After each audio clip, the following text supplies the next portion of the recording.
جی سورۃ الماؤن سنائیں۔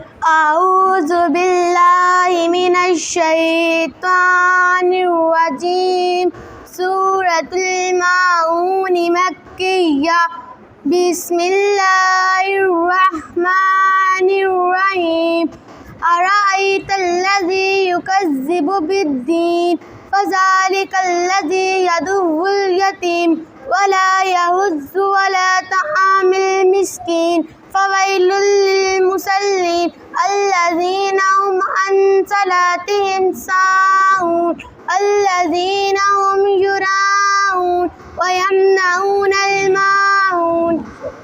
حضور اقدس صلی اللہ علیہ وسلم کے کتنے بیٹے ہیں؟ 3۔ کیا نام؟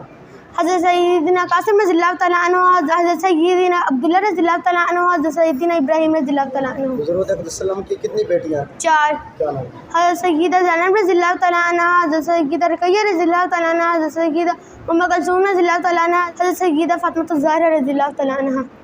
عقیدہ توحید سے کیا مراد ہے؟ عقیدہ توحید سے یہ مراد ہے کہ اللہ تعالیٰ کی ذات ایک مانا اور اللہ تعالیٰ کی ذات صفات میں کسی کا شریک نہ کرنا۔ جی حضور اقدس صلی اللہ علیہ وسلم کی عمر مبارکہ؟ 63 سال۔ حضور اقدس صلی اللہ علیہ وسلم کی مکی زندگی؟ 13 سال۔ حضور اقدس صلی اللہ علیہ وسلم کی مدنی زندگی؟ 10 سال۔ حضور اقدس صلی اللہ علیہ وسلم کا شجرہ نسب؟ حضرت محمد صلی اللہ علیہ وآلہ وسلم بن عبداللہ بن عبد المطلب بن ہاشم بن عبد المناف بن قصی بن کلاب بن مرہ بن کعب بن لؤی بن غالب بن فہر بن مالک بن نضر بن کنانہ بن خزیمہ بن مرکب بن الیاس بن موسیٰ بن نزار بن معاذ بن عدنان۔ 4 مشہور آسمانی کتابوں کے نام؟ رات، زبور، انجیل، قرآن مجید۔ قرآن مجید کس ذات میں نازل کیا؟ اللہ تعالیٰ نے۔ قرآن مجید کس ذات پہ نازل ہوا؟ حضرت محمد صلی اللہ علیہ وآلہ وسلم پر۔ اس کی وحی کون سا فرشتہ لایا؟ حضرت جبرائیل علیہ السلام۔ قرآن مجید کتنے سال میں نازل ہوا؟ 23 سال میں۔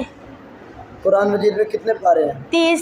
قرآن مجید میں کتنی صورتیں ہیں؟ 114۔ مکی صورتیں کتنی ہیں؟ 86۔ مدنی صورتیں؟ 28۔ مکی صورتیں کسے کہتے جو ہیں؟ مکہ میں نازل ہوئی، مدنی صورتیں کسے جو کہتے ہیں؟ مدینے میں نازل ہوئی۔ قرآن مجید میں منزلیں کتنی ہیں؟ 7۔ قرآن مجید میں سجدے کتنے ہیں؟ 14۔ قرآن مجید کیوں اتارا گیا؟ لوگوں کی ہدایت کے لیے۔ قرآن مجید میں کتنے مضامین بیان ہوئے؟ 6۔ وہ کون کون سے ہیں؟ توحید، رسالت، قیامت، احکام، ماننے والوں کا انجام، نہ ماننے والوں کا انجام۔ قرآن مجید میں سب سے زیادہ کون سا مضمون بیان ہوا؟ توحید۔ قرآن مجید کا خلاصہ؟ عبادت اللہ تعالیٰ کی، اطاعت حضرت محمد صلی اللہ علیہ وآلہ وسلم کی، خدمت امت کی۔ شاباش۔